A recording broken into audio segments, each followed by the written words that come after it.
Só aguardando iniciar a gravação da aula, viu, galera? Para a gente começar. Pronto. Então, vamos lá. Então, na última aula, nós vimos, começamos o estudo dos gases, vimos as três variáveis de um gás, volume, temperatura, pressão. Vimos as relações entre essas três variáveis, como elas se comportam. Vimos três leis, Lei de Charles e Gay-Lussac, e depois vimos a lei de Boyle e Mariotti, duas leis. Então, hoje, a gente vai iniciar com uma equação chamada equação de Clapeyron, tá? Que é uma equação que vai relacionar as três variáveis de estado, certo? Temperatura, volume e pressão, com a quantidade de matéria, que é o número de mol, certo? Então, para isso, a gente vai iniciar o nosso estudo vendo o conceito de volume molar, certo? O que é o volume molar? Olha, o próprio nome já diz, O volume ocupado por um mol de qualquer gás, a uma dada pressão e temperatura. Tá? Então, volume molar vai ser a quantidade, ou o volume de um determinado gás qualquer, ocupando um espaço, só que na quantidade de um mol, a uma certa temperatura e pressão. Tá? Bom, esse volume molar, nas CNTP, a gente vai trabalhar muito com esta sigla, CNTP, que significa condições normais de temperatura e pressão. E na CNTP, nas condições normais, tá, de temperatura e pressão, nós vamos trabalhar com a pressão de 1 atmosfera e uma temperatura de 273 Kelvin. Então, na CNTP, a pressão é de 1 atmosfera e a temperatura é de 273 Kelvin. Então, este volume molar, na CNTP, ele sempre vai ocupar um volume de 22,4 litros, não importando, tá, a natureza do gás, seja qualquer gás. Se eu tiver um mol de qualquer gás, nessa pressão de 1 atmosfera e na temperatura de 273 Kelvin, o volume será de 22,4 litros, sempre, tá certo? Bom, existe uma outra condição que nós chamamos condições ambientais.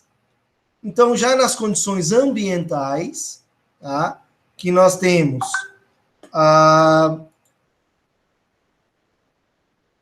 isso, exatamente, tá? Exatamente, para você transformar de Celsius para Kelvin, você soma 273, tá? Exatamente. Certo? Então, nas condições ambientais, tá certo? Quais são as condições ambientais? 1 atmosfera e 25 graus Celsius, tá? O volume molar é de 24,5 litros por mol, tá? E temos ainda nas STP, Standard Temperature and Pressure, certo? Então, nessas condições, nós vamos ter uma pressão de 10 a quinta Pascal, tá? E 273,15 Kelvin. O volume molar vai ser de 22,7 litros por mol. Tá? Mas, normalmente, os exercícios, eles trabalham com essa condição aqui, ó, condições normais de temperatura e pressão, normalmente.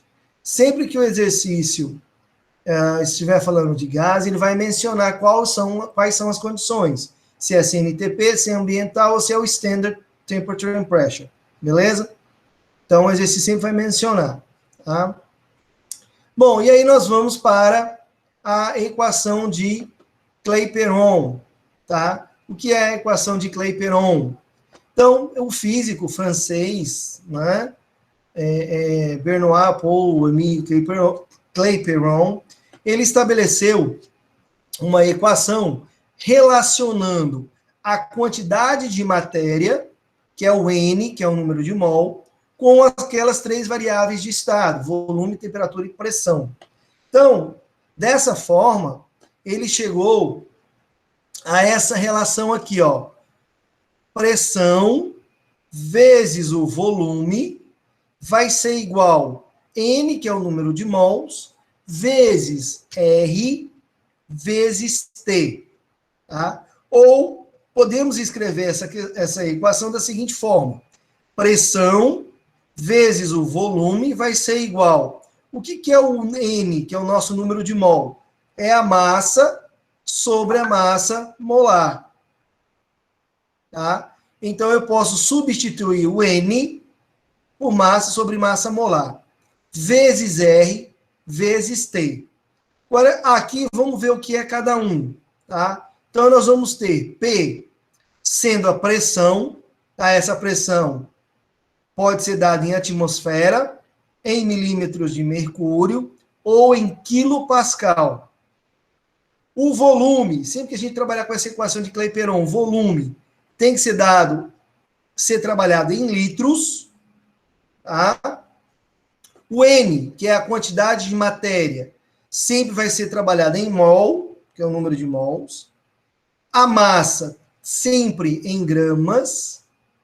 A massa molar, M, né, M maiúsculo, é massa molar.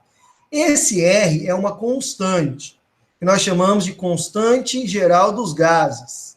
Tá? Então, essa constante, ela, dependendo da temperatura que a gente está usando e da pressão, ela vai ter um valor.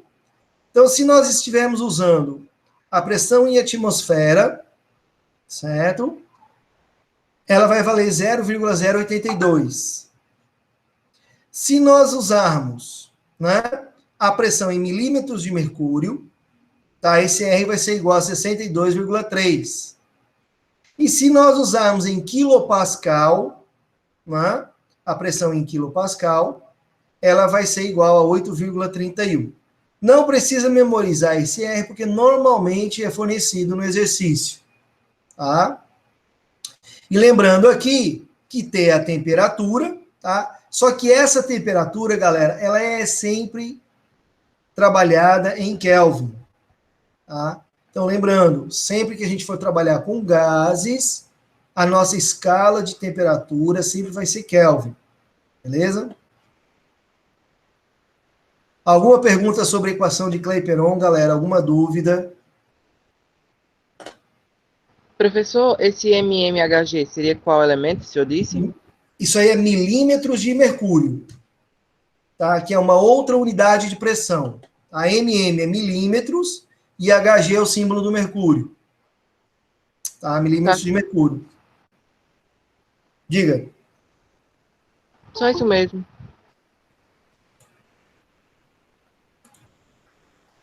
Então, vamos lá. Bom, misturas gasosas. Nós sabemos que os gases se misturam, né, e formam misturas homogêneas. Né? Então, quando nós misturamos 2 ou mais gases, existem algumas condições que nós temos que levar em consideração. Tá? Então, olha só. Ao nosso redor, há muitas misturas gasosas. Né? Só que há muito mais, tá, misturas gasosas do que gases isolados. Por exemplo, você não vai dificilmente encontrar na natureza algum lugar que você tenha apenas gás oxigênio, apenas gás nitrogênio, apenas gás carbônico. Então, há muito mais misturas, né, do que gases isolados, certo? Então, por isso é necessário estudar 2 grandezas importantes que estão relacionadas a essas misturas, certo? Que são pressão parcial e volume parcial. Então, vamos agora ver, né, como é que se calcula, tá, a pressão parcial de um gás, chamada de lei de Dalton. Então, aquele mesmo Dalton que propôs o primeiro modelo atômico, né? Aquele Dalton que propôs uma das leis ponderais. Então, ele vem também propor essa lei. Ele criou essa lei, né, da pressão parcial. Bom, o que diz a lei de Dalton? Então, ó, o que é pressão parcial? É a pressão exercida por um gás sozinho e nas mesmas condições de volume e temperatura, sendo diretamente proporcional à quantidade de matéria do gás. Então, para a gente poder entender melhor a lei de Dalton, vamos imaginar um gás A qualquer, né, em uma mistura. Então, qual seria a pressão parcial deste gás? Então, ó, a pressão parcial do gás A vai ser igual a XA. O que é esse XA? É a fração molar, a gente já vai ver o que é essa fração molar, vezes a pressão total. Então, ó, o PA é a pressão parcial do gás A, XA é a fração molar do gás A, e a pressão total vai ser a soma de todas as pressões dos gases que estão na mistura. Então, vai ser a pressão de A mais de B, se eu tiver um terceiro gás, mais de C, e assim sucessivamente. Mas, então, o que é esse XA? Ah, essa fração molar de A. Então, ó, fração molar de A vai ser igual ao número de mols de A, então vai ser o número de mols do gás A, sobre o número de mols total. Então vai ser sobre o número de mols total. Então aqui onde nós temos Na é o número de mols do gás A, Nt é o número de mols total, tá? E uma observação importante é a seguinte: a soma das frações molares dos gases que compõem a mistura é sempre igual a 1. Então, se eu tenho uma mistura de dois gases, por exemplo, e a fração molar do gás A é igual a 0,3, quanto vai valer a fração molar do gás B? 0,7, porque a soma das frações molares é igual a 1. Beleza? Bom, volume parcial. Lei de Amagat. Bom, a lei de Amagat é similar à lei de Dalton. Só que nessa lei a gente trabalha com o volume, enquanto que na lei de Dalton a gente trabalhava com pressão. Então, ó, é o volume que um gás ocupa, né, se ele estivesse sozinho e suportando toda a pressão da mistura na mesma temperatura. Certo? Então, novamente, imaginamos um gás A em uma mistura. Então, o volume do gás A vai ser igual a, aqui é o X, tá, galera? Fração molar do gás A vezes o volume total, né? Então, não é volume mesmo. Então, vai ser volume parcial do gás A, XA é a fração molar do gás A, e o volume total vai ser a soma dos volumes. Então, aqui não é VA, aqui é XA, certo? É a fração molar do gás A. Beleza? Alguma pergunta até aqui? Tranquilo? Então, vejam que a lei de Amagat, que é volume parcial, ela é similar à lei de Dalton, da pressão parcial. A gente só vai trocar a pressão pelo volume. Então, o volume de A é igual a XA vezes V, volume total. Lá na lei de Dalton, pressão do gás A é igual a fração molar de A vezes a pressão total. Certo? E temos ainda o conceito de massa molar aparente. Então, o que é massa molar aparente? Tá? Ela indica a massa de 1 mol da mistura gasosa. Então, 1 mol da mistura gasosa. Então, por exemplo, se eu tenho, né, dois gases, aqui um exemplo, uma mistura de dois gases A e B, então qual vai ser a massa molar aparente desse gás? Vai ser a massa molar do gás A vezes a fração molar do gás A mais a massa molar de B vezes a fração molar de B. E assim sucessivamente. Se eu tiver um gás C, um gás D, eu continuo fazendo essa soma. Tá? E vamos entrar em densidade absoluta. Tá? Então, o que é a densidade absoluta? Para a gente determinar a densidade absoluta de um gás, tá? Nós vamos associar a equação geral dos gases com a densidade. Então, eu tenho PV é igual a nRT, né, substituindo N pela massa sobre massa molar, com a densidade. Então, a gente pode equacionar da seguinte forma. Olha, a densidade vai ser igual a pressão vezes a massa molar dividido por RT.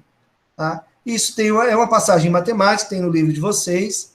Se vocês quiserem só substituir aqui, vocês vão fazer o quê? Vocês vão isolar o M, né?